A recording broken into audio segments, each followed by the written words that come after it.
welcome to episode 56 of Reading Between the Reels. I'm Craig Dickinson. Thank you so much for joining us today. If you're a new listener, we're so glad you found us. If you've been enjoying the show, please tell someone about us, send a tweet, post to Facebook, write a review on your favorite podcast catcher, or just recommend the show to a friend. And so far, you guys are doing a great job spreading that. I cannot thank you guys enough. Our last episode, the Lego Batman episode, just blew up like 4 times as much as my previous episode. So thank you so much for that. Just please continue to spread the word. But today on the show, I am joined once again by Anthony King of Force Ghost Conversations. How's it going, Anthony? Craig, pleasure to be back on the show talking about a fantastic movie, and congrats on your recent success. That's wonderful to hear. Thank you, sir. Today the wonderful movie we're talking about is Willow from 1988. And I know this guy, Anthony, he's been all over social media, and he's got a couple of shows out recently about Willow as well. So, Anthony, I'm going to start you off. Why don't you start with your overall thoughts on the movie Willow? Oh, yes. Willow is a film that just has a very, very warm place in my heart. It provides me with that hopeful spirit and just general belief in the hero's journey. Anyone can be a hero, no matter your size, where you come from, your background, all of that. What matters most is your belief in yourself, your faith in your friends, and your ability overall to learn, grow, and just adapt along the way. And that is at the heart of Willow. Awesome. I have to ask before we move on too much farther, when was the first time you saw Willow? Because you're not old enough to have seen it in the theater. No, I was, unfortunately, no, I haven't been able to see it in a theater. I saw it when I believe I was 7 or 8. It was around the same time I saw Attack of the Clones. My uncle showed it to me. He was kind of my Obi-Wan Kenobi. If I'm the Luke Skywalker, he was my Obi-Wan Kenobi through my early years. He got me into Star Wars and all that, and he certainly got me into Willow as well. But I think I only saw it once as a kid, because Willow, for some reason, it was not readily available back then. It was super hard to find it on physical media, whether it be DVD. Like, I could never find a VHS or a DVD of it whatsoever. It was never on TV as like a rerun or something like that on TNT on an afternoon. It really wasn't until Disney Plus that it was on streaming. Once Disney acquired Lucasfilm and they finally got the ball rolling on the rights and all that stuff, that I was able to watch it a lot more as an adult and really gravitate towards it again. Because I had a wonderful fond memories of it as a kid, but golly gee, if it wasn't for the Star Wars DVDs and VHSs, like, that was my bread and butter right there. That I watched those religiously, and if I would have had a physical copy of Willow, it would just be as equal in my viewing count as those other films. But because of that, I was unable to watch it. So now, thankfully, because of Disney Plus, I've been able to have it on in the background all the time, or watch it consistently. I have a great story of when the pandemic started. My wife and I actually got married in April of 2020. So literally like 2 weeks after we got sent home to lockdown, we had a small ceremony of my wife, myself, and my friend who is an ordained minister, and did a small ceremony for us on the National Mall here in DC. And basically that weekend, my wife and I just picked out movies and we just watched them together. It was our kind of quote unquote honeymoon at home, if you will. And I think the first film that I picked for us to watch together was Willow. So certainly a film that holds a very, very strong place in my heart and who I am overall. Well, that's amazing. I have a different story for Willow because I'm much older than you. I saw this in the theater. Nice. I would have been 12 that summer. And the thing I remember most about it was this was the first film I ever saw an intermission with.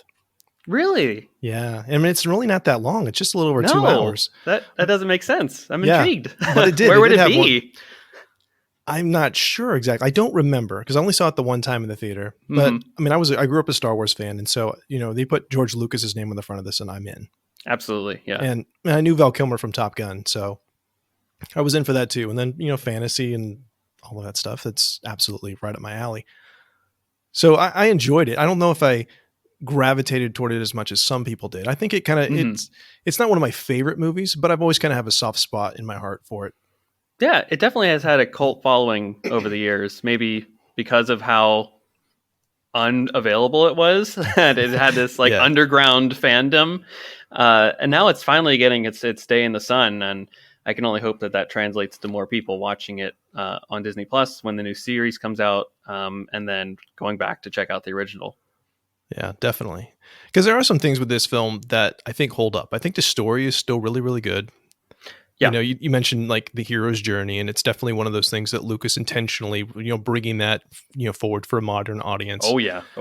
And of course, it's the first time we get to see morphine, right? And there's that Yes. great episode, in Light and Magic about that, episode 5, morphine with an F, right? Because we've been spelling it wrong this whole time.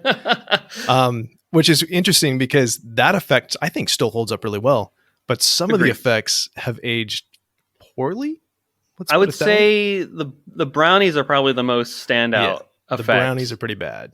But at the time, it didn't bother me at the time. It's state of the art, right? So you have to start somewhere. Like it's that trajectory of you have Willow, the Abyss, and it leads to Jurassic Park and T2. So, right. So you have to, yeah, exactly. Thank you to Willow, the testing ground for ILM. There we go. So let's go ahead and jump into cinematography. What did you notice? Composition, color, camera work, those kind of things. Well, I will say overall for the movie, and this isn't really a knock to Ron Howard as the director or anything like that, but as far as I can tell, there isn't any like major innovations in camera work for this film that I got a sense of, right? It seems like your run-of-the-mill film in terms of all that stuff. It's not like, the last time I was on the podcast, we talked Man of Steel, which is certainly, it was a choice to be the shaky camera, the documentary style of it all, versus this is very much so, I would consider just your standard run-of-the-mill camera techniques. It's at least as far as I could tell in my watches. I don't necessarily see anything that's avant-garde or attempts to be avant-garde. The color, it kind of runs the mill of all the things. You got very darks and the woods itself, and of course some hues as well in the midst of that.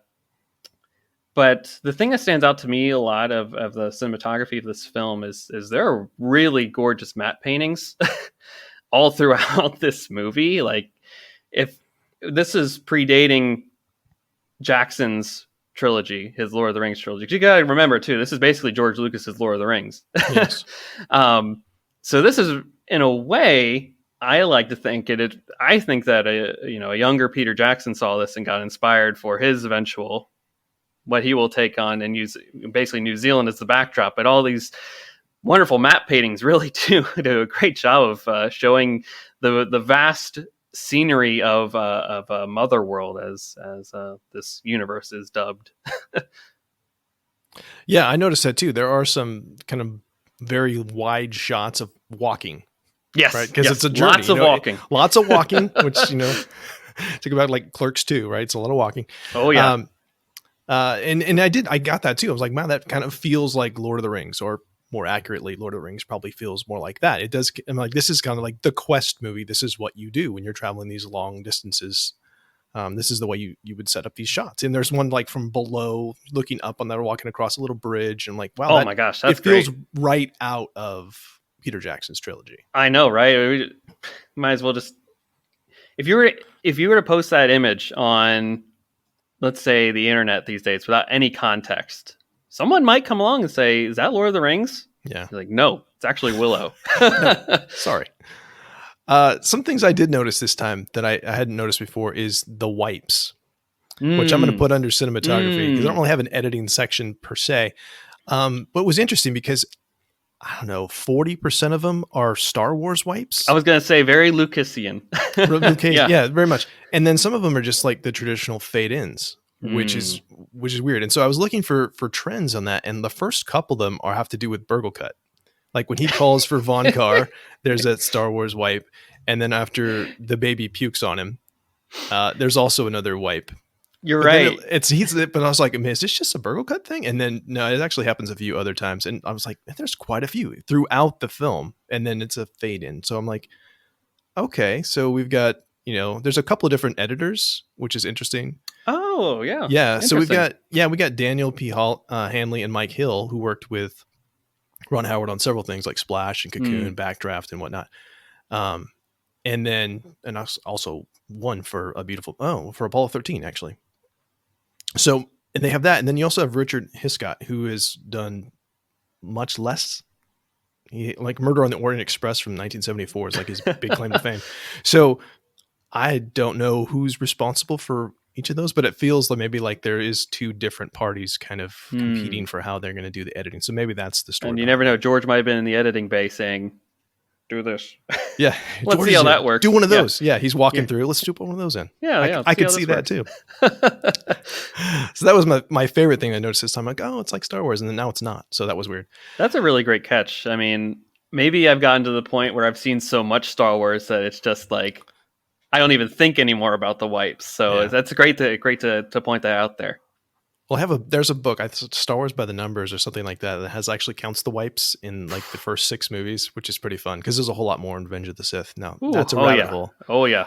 So I'm going to talk about color. I'm going to transition, total not segue, into color. And that the biggest thing I noticed with this is that most of the humans or daikini actually, right, in this universe, are wearing kind of muted earth tones. But you see a lot more bright and vibrant colors in the Nelwyn village. Yeah. Which I read as they're kind of more in harmony with nature. They're more alive, right? And you also have there's a very red color in Bab Mortis when Bab Mortis' spell happens at the end. That's the next. I mean, we know red and Lucas and rage and all of that stuff, which is very stands out very much. Absolutely, and that certainly is a choice along the way to highlight those, right? And you got to think too, it's definitely inspired by the Tolkien lore of it all.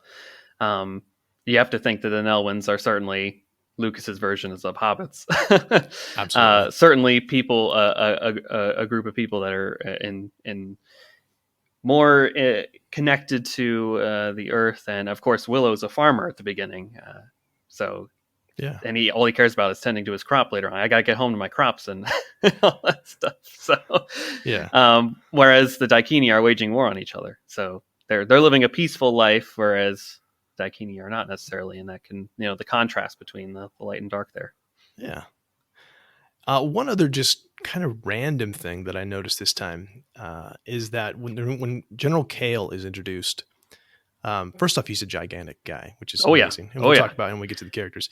Well, he's introduced. He comes in, and you have, I'm not sure who the one guy is who works for Bab Morda, but he's standing next to her. Bab Morda's there, and then Sorsha and Kale, and they're all kind of standing in a semicircle, almost like it's a play, the way it's staged. You know what I mean? Where you're like, you make sure you don't turn your back to the audience. It's kind of a strange the way they're doing it, because how they're lined up there basically. In his introduction, and like the biggest thing you get from that is that Kale's like 3 feet taller, or it feels like he is more than Sorsha. But I was just I believe he's wearing the skull mask in that moment too, which I mean, I was going to bring this up in the costumes portion later on, but I mean, in a post Masters of the Universe world in the 80s, their late 80s, right? Like this is the perfect just depiction of a villain for this era. It's on the nose, but it works. Absolutely. It's I mean, just like Vader's very clear about he's a bad guy. Oh, I had one last thing too. There is a Dutch angle, because I love Dutch angles and pulling them out, when Mad Mardigan's watching Willow and Migash eat when he's sitting in the crow's cage. So that's just fun to see. He's in a bad place. And absolutely. He's hoping for more. Whew. All right. What about sound? Let's go ahead and transition down to sound. What do you have for effects, soundtrack, vocal sounds, any of those things? Well, again, this is the bane of my existence, is tracking down the score of this film. I absolutely love James Horner's work on this movie. It may be the most underrated score right now in cinema history, because it's hard to find. The only way you can really find it, if you want it on vinyl, is through a third-party site like eBay, which is prices go up. I have been caught in many bidding wars on that site, and as soon as it hits over $100, I bow out.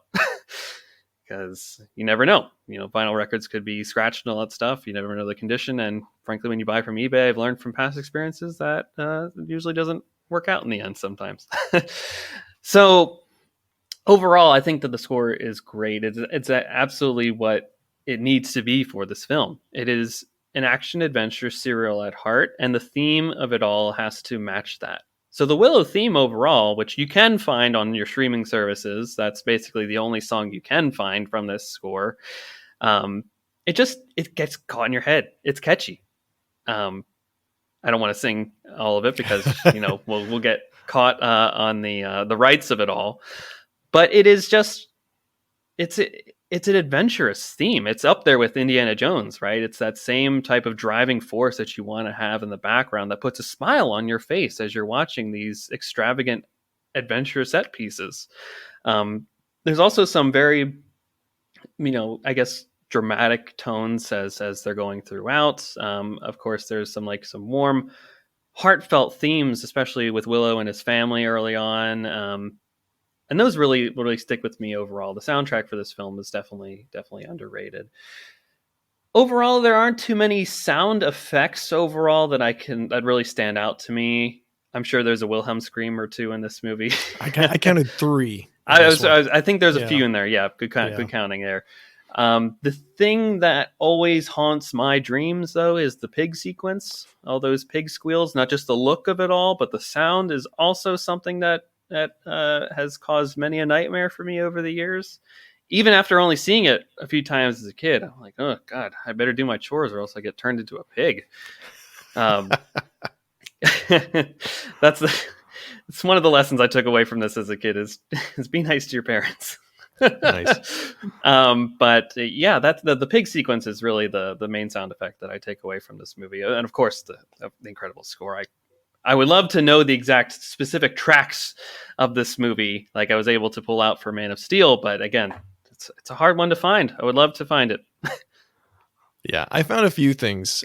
Just real quick about the pigs, though. That was one thing my daughter, I mentioned I was doing the Willow tonight. She's like, yeah, that's the movie with the pigs. I don't like that.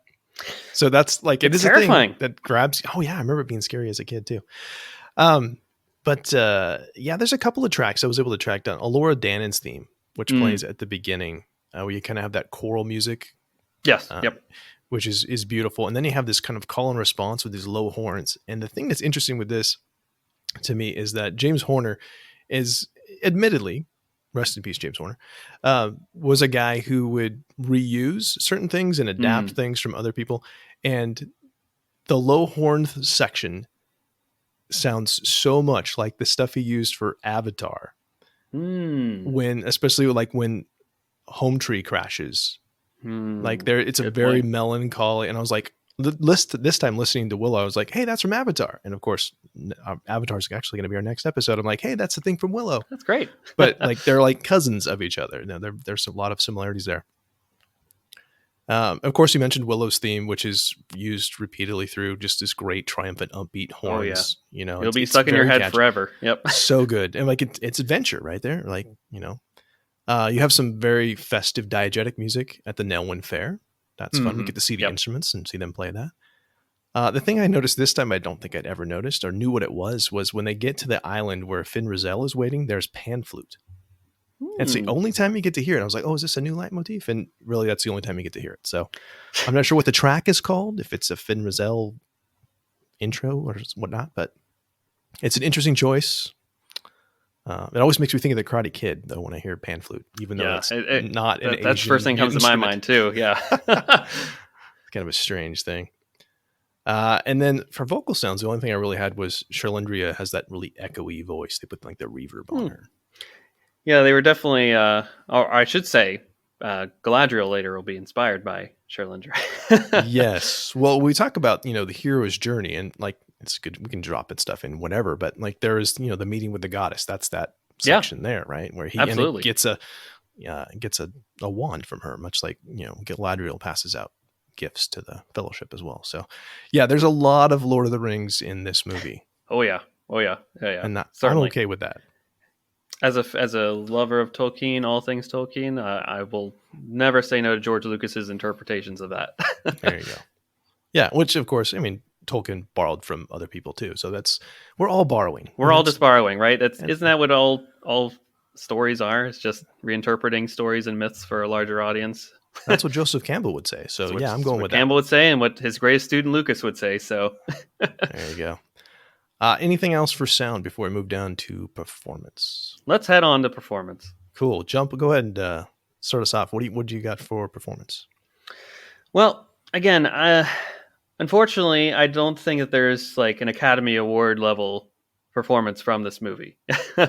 However, there are some great moments of just general acting in this movie. I love just overall Warwick Davis's work in this movie. I mean, I believe he's only like 16 or 17 during the filming of this, which is absolutely mind-boggling and astonishing that he's able to be a lead in this movie and carry it all the way through. Honestly, does he have any other acting on his resume up to this point other than Wicket?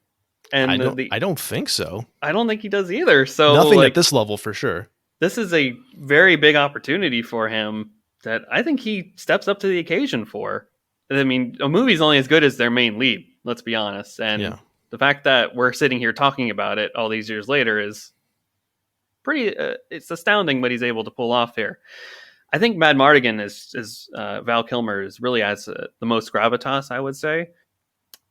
Of course, this is a archetypal character. Like it's almost the Han Solo of this series. Mm-hmm. Certainly, I think the comparisons are on the mark for both of them. This swashbuckler, who am I? I don't have a banner, right? I fight for myself, and then becomes part of the journey and fights for good. At the end of the day, makes a choice to fight for good. Val Kilmer adds this. Not only that, but he adds this great comedic touch to it too. I love when he is kind of hiding in the bar or a tavern, and the character Ludd, I believe, comes up to him, tries to flirt with him a bit, and there's some great comedic moments between the two of them there. Sorsha, I think, is a really great character as well. And I think, honestly, Queen Bavmorda is terrifying. So the portrayal there is certainly on point, right? It's very much the only thing that I can think of like they were spot on with the imagery of almost depicting the evil queen from Disney lore, which I think is probably smart. You don't want to confuse the audience there. It's very clear this is a bad person, right? And just the menace behind her and that performance too. Like there's no good whatsoever that I can sense in that person. So those are kind of some of the main acting performances. They have their moments of drama, some comedy, definitely some melodramatic. They're kind of going all over the scale there, but again, it's not like anyone's going to be nominated for anything at the end of the day for this movie. Nobody stands out as doing too much or too little. Exactly. Yeah. It's not like again, we go back to Man of Steel. It's not Michael Shannon as General Zod. Yeah. Clearly being on a different level from everyone else. Right. It's not Alan Rickman in Prince of Thieves. 100%. Exactly. Yeah. I love that you brought up the Bavmorda's costume because I had that as well. And that was pointed out to me when I was a little kid. It's like, it looks like, the evil queen in Snow White. It's very reminiscent of that and very intentional. Like, this is a fairy tale. There's evil queen. I love that.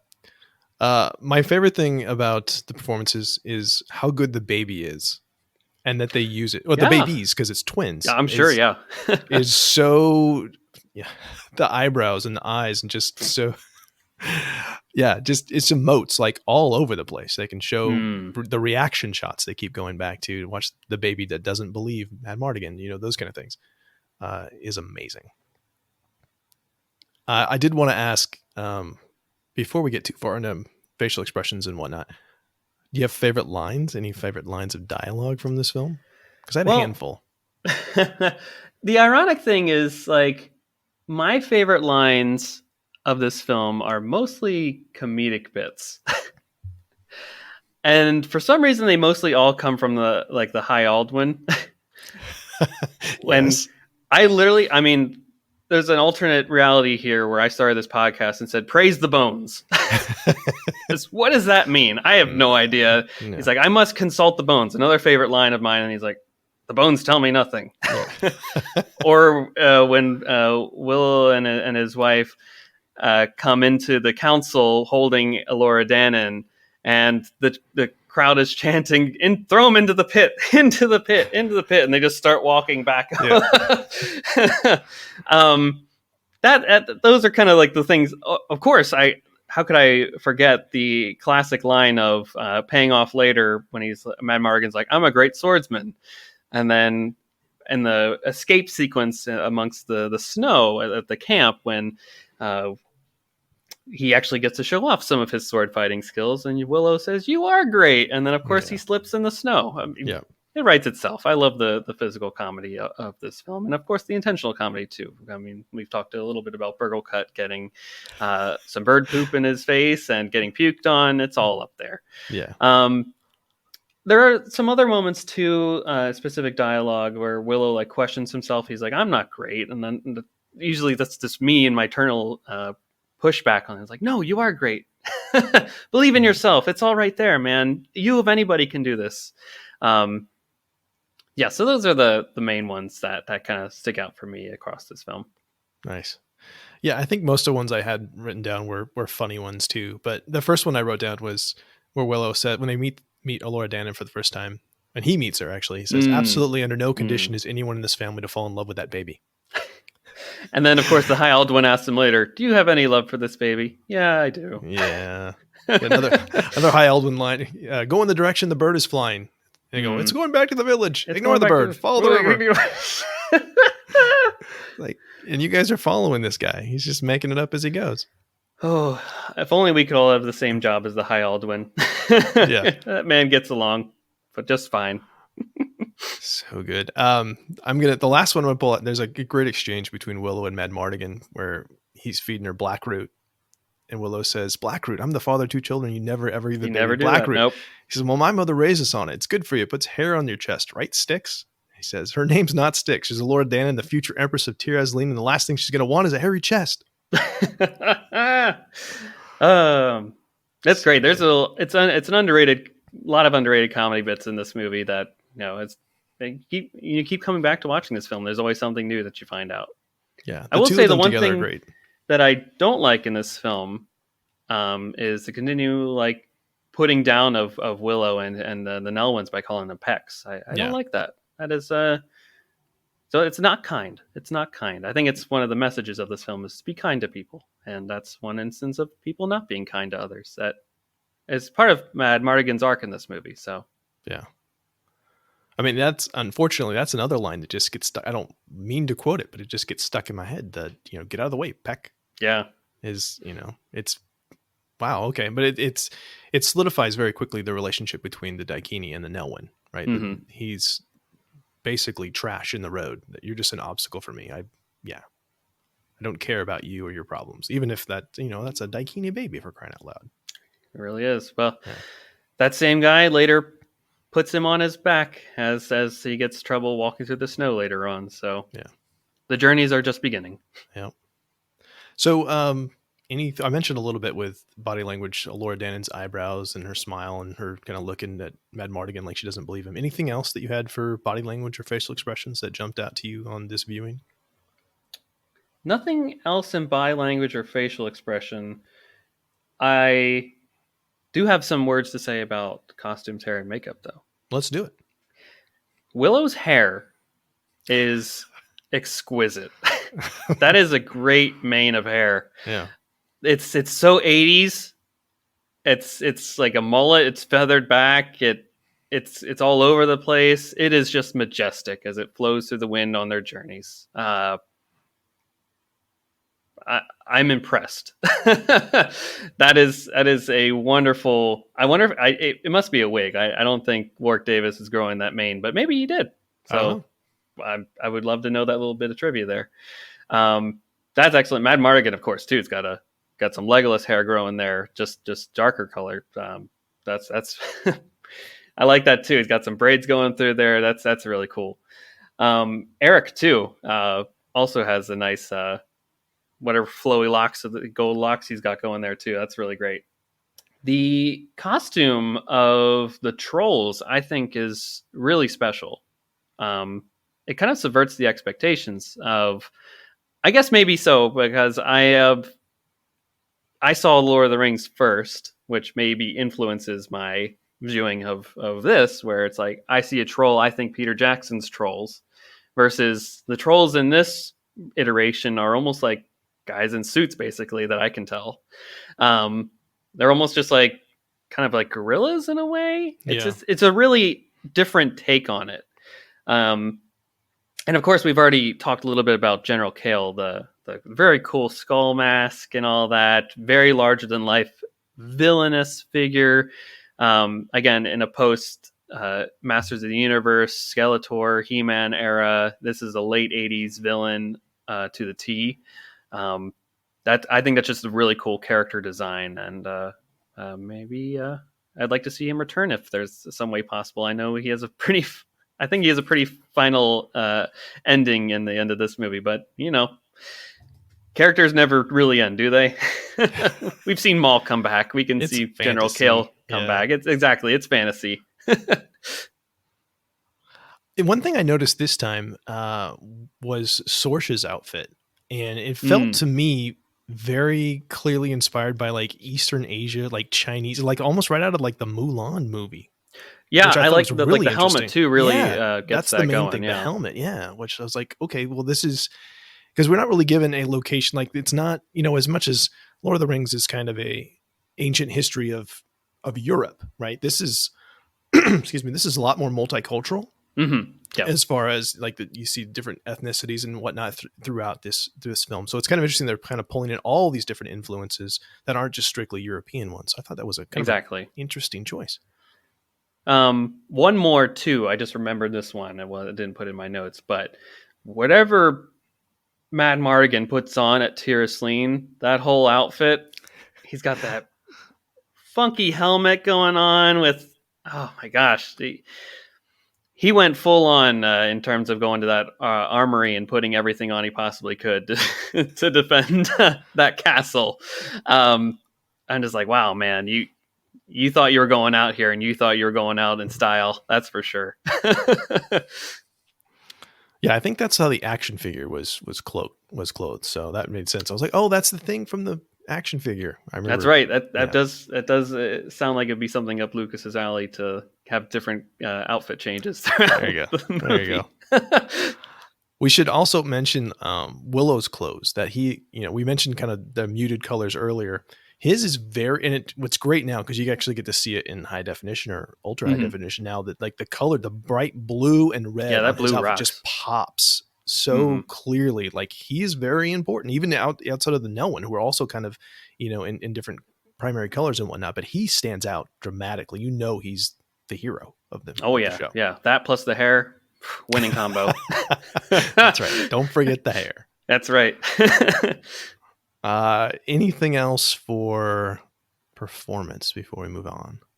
I think that covers it all. Okay. All right. So setting and design. My favorite thing about locations, I'm just going to throw this in right away, is that I found out later, I wish I would have known this when I was a kid, that some of the waterfall scenes were shot in Bernie Falls, which is in Northern California, like an hour northwest of where I'm from. So I could have gone to a Willow shooting location at any point. I don't live there now, but that's kind of cool. Whew, I think it might be worth a field trip in the future. I think so. Wow, I didn't know I wasn't aware previously of any of the like on-set potential filming locations that they did for this movie. I guess at this point in time, I always assumed it was just like a blue screen with the matte paintings and all that stuff, or a Pinewood or something like that. If anything, I'd have assumed London or England, somewhere around there, because that makes sense though, because of course, Lucasfilm being based in Marin County and all that. So, Yeah, Yeah, and some interesting. stuff shot at Skywalker Ranch, around Skywalker Ranch, which makes sense. I know they wanted to do some more, kind of like they did with Return of the Jedi, and just go drive up the road and do. Here's Let's Endor, do it here's another all up planet. there, frankly. There you go. But yeah, there's some in England at Elstree Studios, and then some in Wales and in New Zealand. So that's where you have Mortis Castle. So you do have, again, kind of going back to that Lord of the Rings, Really, DNA. Nockmar was down there in New Zealand. Apparently, Wow. I yeah, mean, it makes sense. That's really one of my notes is like Nockmar just it has that vibe of the Jackson films, with the mountains in the background plus the debris and all that stuff, and then the look of the field around it. Oof, that makes yeah, sense. yeah, Yeah. Um, I just overall love. I'm a high fantasy guy first and foremost. Like that's really what gets me into the series whatsoever. And the imagery of like the Tyrosline Castle is really great. That's a great set design. I personally really love the Nelwyn Village overall. Both Willow's very cozy home, yeah, his farm, the lake that seems to be or river that seems to be very close to it. The general village where they're having this party. I don't remember the exact circumstances for the party. If they're just having just a general celebration, or is it tied to the High Aldwin's picking of a potential companion? Um, that whole it exudes that Bilbo party scene from the Fellowship of the Ring. So again, it just is like, more of this. I love it. I also really like the tavern sequence, of course, too. I think that's just you have to make these comparisons to Star Wars because they're very similar in structure and all that stuff. So of course the cantina scenes, right? The scum of Hive and villainy. So that's where you have these very similar archetypal characters that you meet up in these places, and it aligns up with like if you go to England and stuff like that, where you see some of these very medieval places still that exist, and it's very reminiscent of that. And finally, Nockmar Castle is absolutely terrifying. So it does a great job of doing what it's supposed to do, is be the lair of the villain. yeah. So yeah, they did a great job, I think, overall with the just general set design of all this stuff. And again, we've already talked extensively about how great the matte paintings are in this that really set the stage for this high fantasy epic. Yeah, and speaking of the castle in Nockmar, what's the deal with those spikes in Bab Mortis' little room there? Like, other than a possible place to impale your daughter, like, did they have another purpose? I'm not sure, but Well, it comes in pretty convenient during that scene. if you ever need to impale anybody, that's right. It's right there. I really like the prison at the beginning too. I'm glad you mentioned the bar, or the tavern rather, but that dank rotting prison, you can almost smell it. Yeah. Great point. Yeah, that's right. Part of that's lighting too. I think that's right. You can smell it off the screen. Yeah. That felt like a real prison to me. So I know that's a set, but I thought it was pretty effective. Absolutely. Yeah. It's just same way as I feel coziness at Willow's home. I got that same feeling as well. Yeah. Great point. So as far as props go, one thing that I always find interesting is they have the little baby raft. And so you kind of get and bring in another, like, it's like little Moses, it's very much that exactly. Too. So you're bringing in other mythologies and other ancient archetypes as well. So that's kind of a cool little extra thing other than just, traditional hero's journey or fantasy things. The magic trick with the pig. I love that that's foreshadowing, that we get the payoff from that. Yeah. It's Willow trusting himself at the end, right? It's what he knows. I love it. Yeah, that's a great point. It's full circle. It's self-confidence at the end of the day. The prop that I really love the most, and I'm tempted almost every day to buy it. You can literally buy a replica of Sherlandrea's wand on Shop Disney right now. And I just love the design of it all, because I think a lot of us are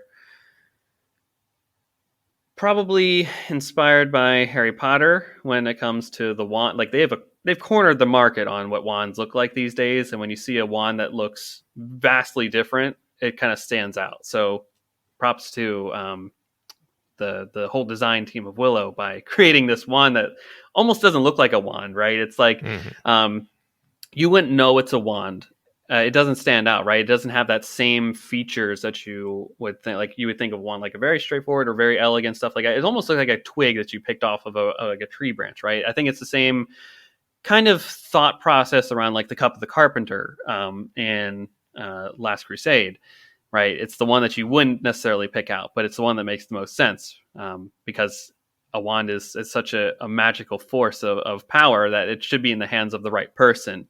Otherwise, if it's in the hands of an evil person, then who knows the lengths they could go to with that. And I think that's just a really neat tip of the iceberg story bit there. Yeah, I love that you brought that up too, because seeing just brief glimpses of that in the trailer for the new show, it's like, oh, that's the wand. Like I immediately recognize it because the design is so good. And now he's upgraded to a staff too, which is almost like a flamethrower. I don't know how this works, but that's probably like the most intriguing thing I've seen of the trailer thus far. There you go. Nice. So anything else on setting and design before we talk a little bit more about characters? No, let's jump into these guys. All right. So, the first thing I had was, and you already brought it up, which I'm glad you did, that Warwick Davis was like 16, 17, which it still blows my mind. I mean, with two kids. I know, right? But I was reading he was like nominated for like some best young performer or something. I'm like, wait a minute, isn't he old? Because he's like a dad? No, he's not. It just blows my mind. Like he pulls it off without even skipping a beat. You don't think twice about it. You just accept it. You're just like, yeah, he's a dad. Yeah.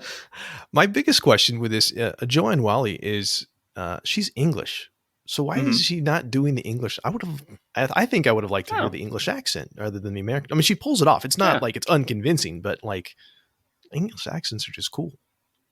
You would think so. And you would, honestly, it's maybe has something to do with the Nakmar people. Maybe something along that lines that they don't have that accent. Trying to think, like Star Wars, usually it's the Imperials that have the right. the King's accent. But I'm trying to think through. Are there many characters that have, if any, an English accent in Willow overall? I don't think think they do. of any that do. Yeah. So maybe they just wanted to be consistent. And I'm guessing that's everyone's got a American English accent.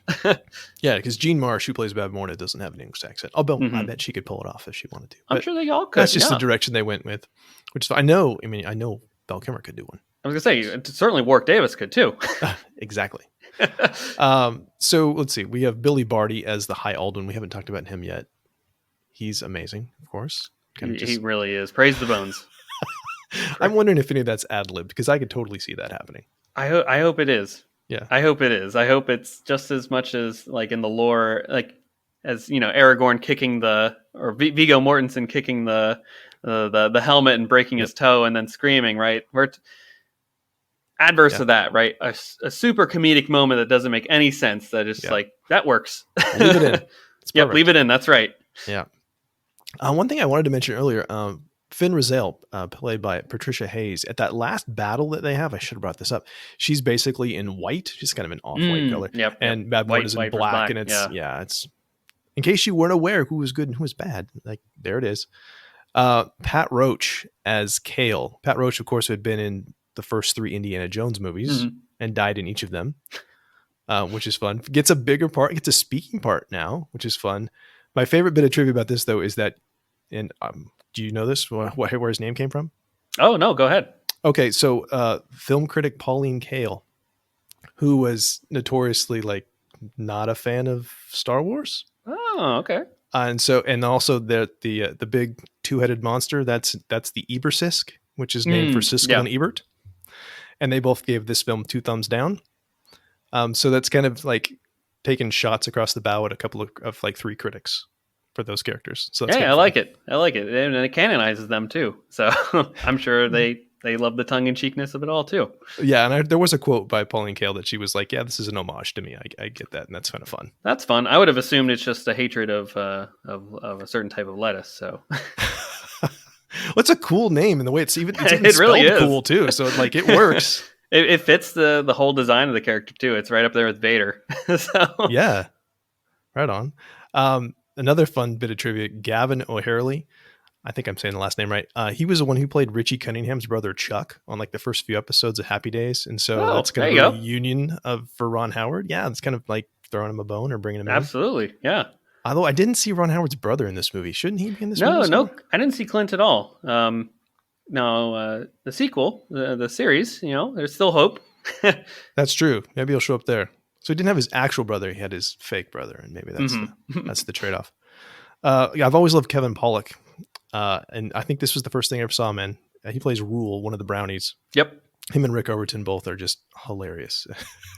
Even though the effects don't quite work, the jokes still work for me. Oh my gosh, yeah. I mean, they are the much needed comedic effects, like the C-3PO R2D2 Yeah. of this ragtag group.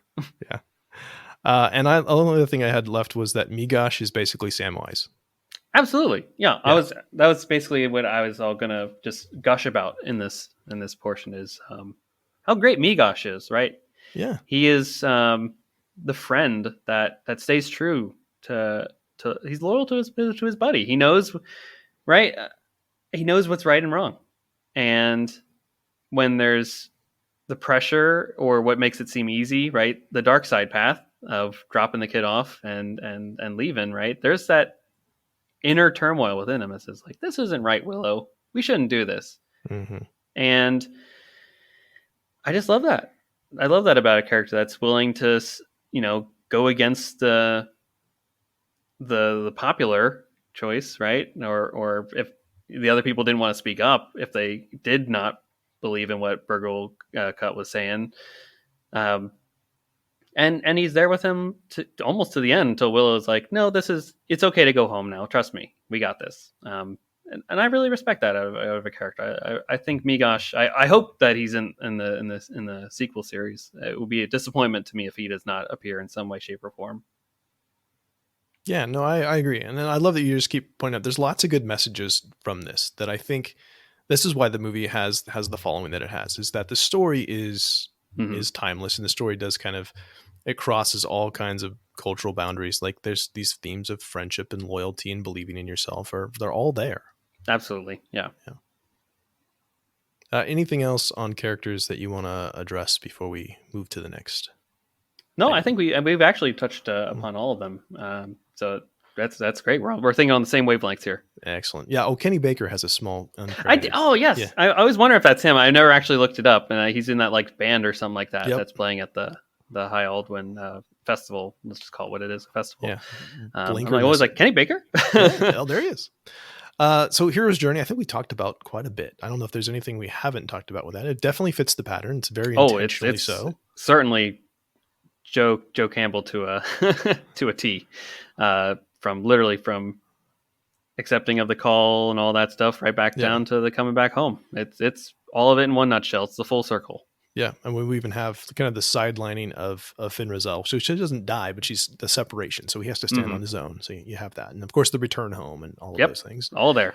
And then we'll get to see potentially, how it happens again, become a new mentor to the next generation. That seems to be the way we're going. He's going to pass on what he's learned. There you go. For world building, I mean, I just had this just feels like a fully realized world. It builds on established motifs and archetypes, but absolutely, it's all there. Yet this is such a tip of the iceberg world, right? You're literally dropped into a world that is fully established, but as an audience member, we know next to nothing. Even after you watch the full 2 hours of this movie, you're like, what if they went left? Where do they go? Where do they go next? Like, Is there another village down there that has an evil queen too?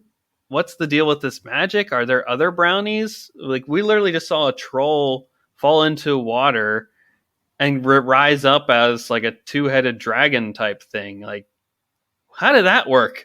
How does any of this work? Like, there's so much to learn about this world and even the culture of all these groups, right? The Nelwyns are certainly a group to explore further, and their culture and background and customs.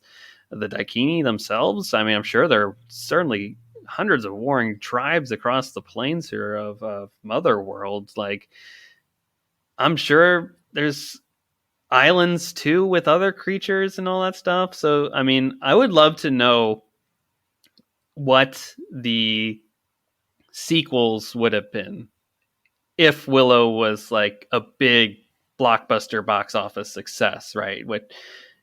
If that were the case, right? 1988 is like the top film of the year, top film, one of the top films of the 80s, right? Destined to get a sequel. What would the next film have been, right? It leads to the potential for many sequels down the line, similar to a Star Wars. It's so much like A New Hope in many ways, but unlike A New Hope, your main villains are gone in a way. General Right. Kale and Bav Morta are both out of the picture, as far as I understand. It's not like Vader is flying away off into space and then the Empire comes and strikes back, right? It's just, where do they go after this? And hopefully we're going to get a lot more of that understood in the sequel series. The big takeaway from the trailers that I get from that each time is Willow says into the unknown. That's where we must go. And frankly, as an audience, that's like speaking right to us. Like, we're all going into the unknown here. We only know maybe 1% of this entire universe. Yeah. Like, sky's the limit as far as we could go in terms of what all this is. But like, there's a strong foundation of the rules of this world set up, though. So, I feel like I'm grounded enough in it to have an understanding of the key players and all that stuff. But bring it on. Bring on some weird stuff. Let's see it. That's right. Yeah, that's what I wanted to say about that too. I want to see how the show's going to build on that. So, final thoughts, Anthony, on Willow. Some final thoughts.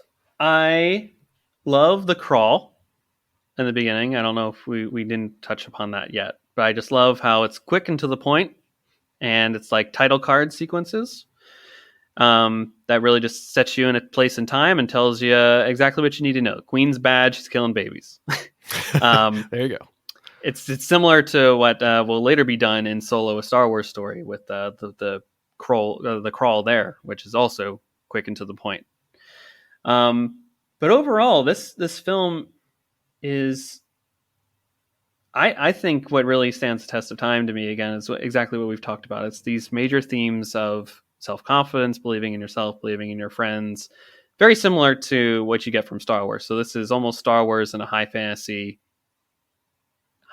realm. I mean, it's, of course, Star Wars, as Lucas would say, is space fantasy.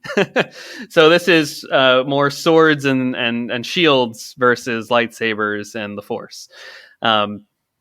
So you get those aspects. So it's approaching it from a different angle here. And I like really what Willow does overall, because it kind of completes this trilogy, if you will, of like things that Lucas touched upon for these action serial adventures that he was such a big fan of as a kid. So you've got your sci-fi or space fantasy in Star Wars. You've got certainly not Flash Gordon, but like your 30s B movie action adventure serials and Indiana Jones. And now you have the high fantasy aspect of it in Willow. So you've really touched upon these three major genres that get to this point of what these films are supposed to do, which is be a moral guidance point for 12-year-olds on the precipice of going out into the real world, right? That's what he made Star Wars for. It's what he made Indiana Jones for. It's what he made Willow for, clearly. It's for these 12-year-olds that are about to go out into the world, and these are the important themes that he thinks that they should know as they're heading out into the world. So it's interesting to hear that you were actually the target demographic for this when you saw it in theaters. I'd love to know if you feel comfortable sharing a bit more about if it impacted you at all as you left the theater and then went out on your journey as a 12-year-old on heading out on your first steps.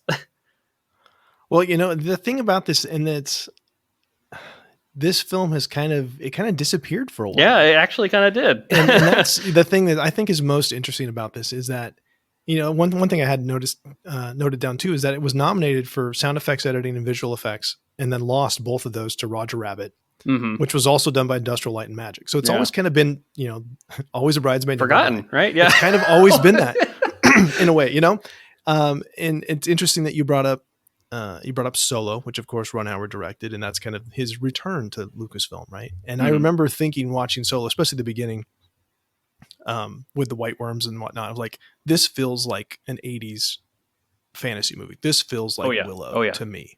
So it's like Willow has done all of this groundwork and never quite had its moment in the sun. And hopefully now it will. And I think a lot of people are going to go back and revisit it because of the new series on Disney Plus. Absolutely. Yeah. But this is it's had a soft spot in my heart because of the pedigree, obviously the Lucas pedigree, and I love Val Kilmer, always liked him. And it's hard not to love Warwick Davis. Absolutely. It's easy. He's easily a character that you want to root for. He's great, but I think the fact that it kind of just disappeared after it came out, not being readily available. It wasn't being played on TV. It wasn't, VHS was hard to get. It wasn't on DVD for the longest time. Mm-hmm. So it's kind of like I've only kind of just recently come back to it. So it kind of got lost in the shuffle a little bit for me. Yeah. To be perfectly honest. In a way, that's sad because it's a great movie. It shouldn't be put to the back burner as it has been for so long. Like there was, it's just unfortunate. So that's all I gotta say. It's such a treasure that was just lost for so long. Yeah, but it's back now, Anthony. It's back. It's back. Yeah. I'm so thrilled for the chance that we get to see a sequel in this series, and I think the team behind it is really passionate about it too. So it's far like Ron Howard, I believe, is an executive producer. John Kasdan, of course, who co-wrote Solo with his dad, was also a kid of the 80s and saw Willow, and that was his Star Wars in a way. So like this has literally been percolating in the back of his mind for all these years, is what happens next. And I'm very excited to see what happens with that. And I hope that it's super successful and we get many seasons beyond of Willow as we move forward into this really resurgence of high fantasy and pop culture and all that stuff. Like this is really, especially the last like 4 or 5 months, every streaming platform is throwing something high fantasy against the wall and seeing what sticks.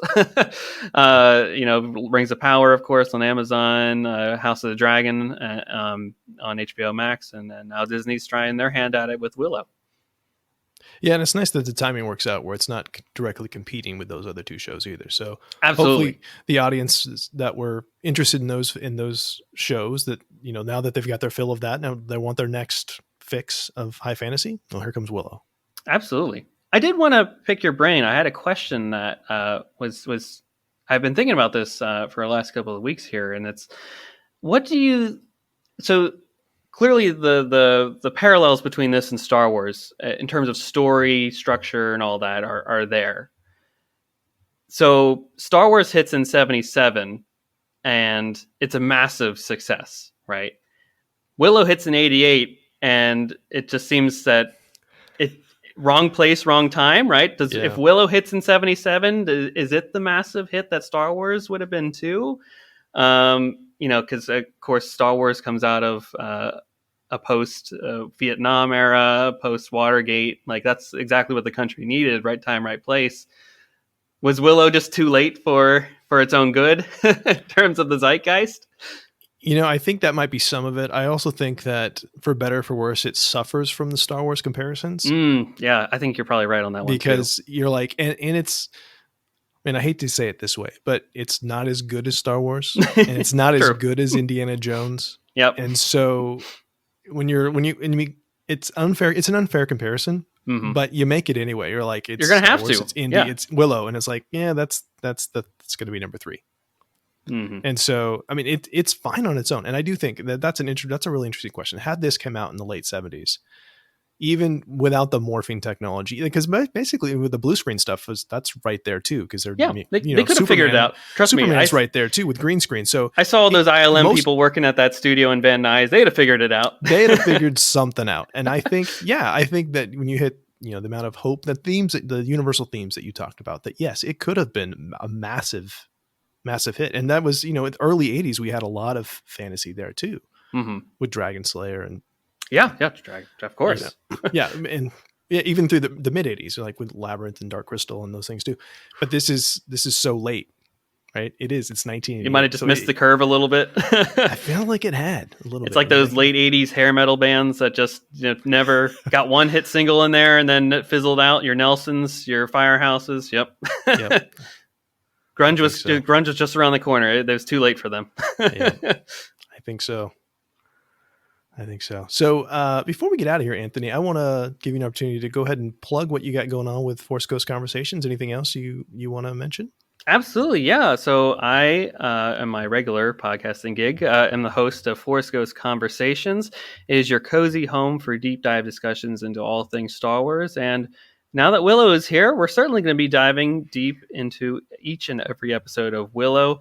So if you're a fan of what we talked about here today, we're certainly going to be doing that each and every week on our podcast. And you can find that on Spotify, Apple Podcasts, Google Podcasts, Stitcher, basically any place you can find a podcast, we will be there in some way, shape, or form. You can also interact with us on all of our social media channels. We're on Twitter, Hive, Facebook, Instagram, YouTube, TikTok. Just search Force Ghost Conversations and we'll be there in some capacity, and we'd love to chat with you. Awesome. And we'll have some links for you in the show notes as well. And as we close, we just want to say thank you so much for listening. If you'd like to connect with us, you can find us on Twitter and Facebook. Email us at readingbetweenreels@gmail.com or use the SpeakPipe app on our website. If you enjoyed the show, please tell a friend about us. And one last thing, our next episode will be a review of James Cameron's Avatar. Send us an email or voicemail about your favorite moments from Avatar, and we'll share it on the next episode.